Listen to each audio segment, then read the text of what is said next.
Olá, galera, sejam muito bem-vindos ao canal. Meu nome é Maria Helena, sou especialista em inglês para concursos militares e hoje nosso assunto é a prova da ESA.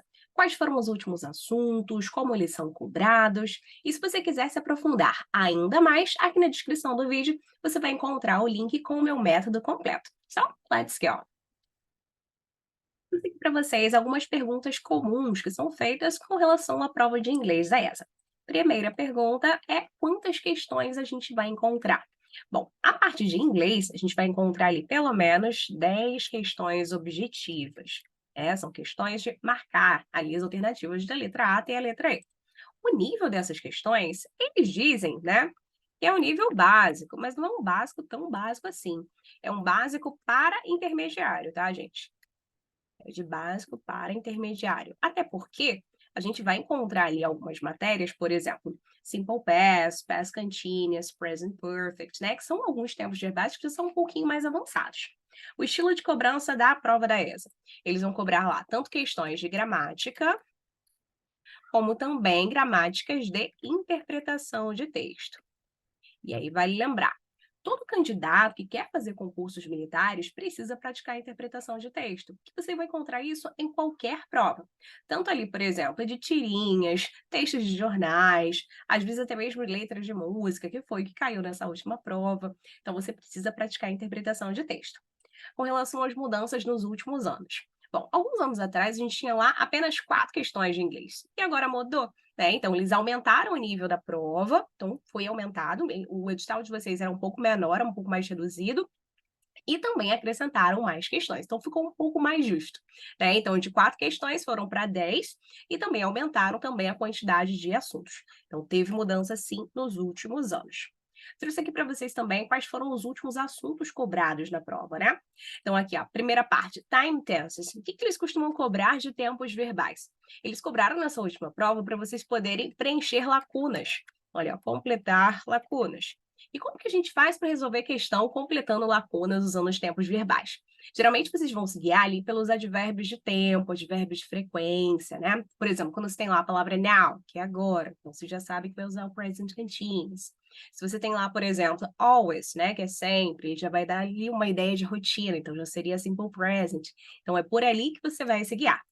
Artigos também pediram para vocês preencherem lacunas. Lembrando que em inglês a gente vai ter 2 tipos de artigos, né? Igual ao português, artigo definido e artigos indefinidos. Em inglês temos um só, que vai ser o definido, que vai ser o the, e os indefinidos são a e an.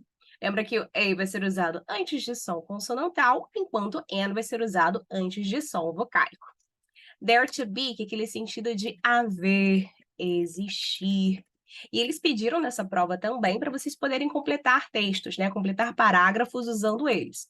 E pode aparecer ali tanto no presente, no passado e no futuro. Então você precisa saber quais são as formas do there to be. Double weight questions também caiu. O que é uma double weight question?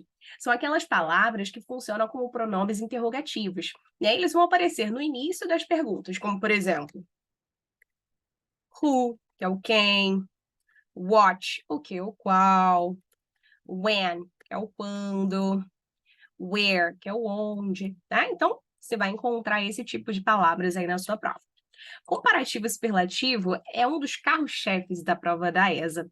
Eles costumam muito cobrar essa matéria. Eles podem pedir tanto para vocês completarem as frases usando comparativo superlativo, pode pedir para você poder identificar quais frases estão certas, quais frases estão erradas. Esse é um assunto que cai em praticamente toda a prova da ESA, tá?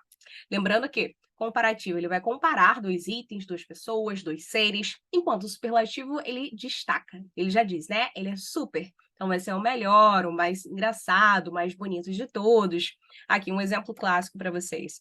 A palavra bigger e biggest. Então, ali, ó, bigger equivale a maior. Então, maior do que alguma outra coisa. Já o biggest seria, tipo, o maior de todos, tá? Então, fica aí como exemplo para vocês. Quantifiers também cobraram nessa última prova. Lembra que os quantifiers, a gente precisa lembrar também dos contáveis, dos incontáveis, que são aquelas palavras agora que vão indicar a quantidade de alguma coisa. Então, se eu falasse, por exemplo, da palavra money, lembra que money é dinheiro, e dinheiro em inglês vai ser incontável. Então, quais quantificadores que a gente poderia usar com money? Então, eu posso ter ali, ó, por exemplo, much money, or little money, que seria pouco dinheiro, né? No caso, much, do muito dinheiro. Então, eles cobraram isso também. Então, você tem que saber identificar quais palavras são contáveis, quais palavras são incontáveis, para poder usar ali o quantificador correto. Coloquei aqui também a parte de questões mistas, aí um asterisco aqui do lado. Por quê? O que eles fizeram? Eles pegaram um pedacinho de uma letra de música, era bem desconhecida até então, e eles cobraram vários assuntos dentro da mesma letra de música.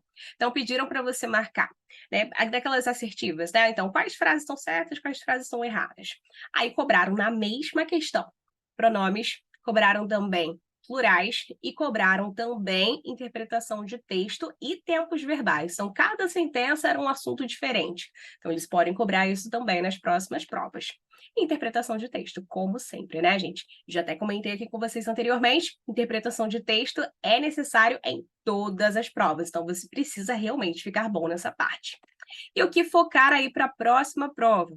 Então, foquem principalmente em ficar bom de verdade em tempos verbais, com um assunto recorrente, tempos verbais, a parte de adjetivos no geral, tanto para comparativos, superlativos, sinônimos, antônimos também, tanto ali de adjetivos, de advérbios, né, que vai ajudar bastante vocês na hora das provas, e interpretação de texto, como sempre.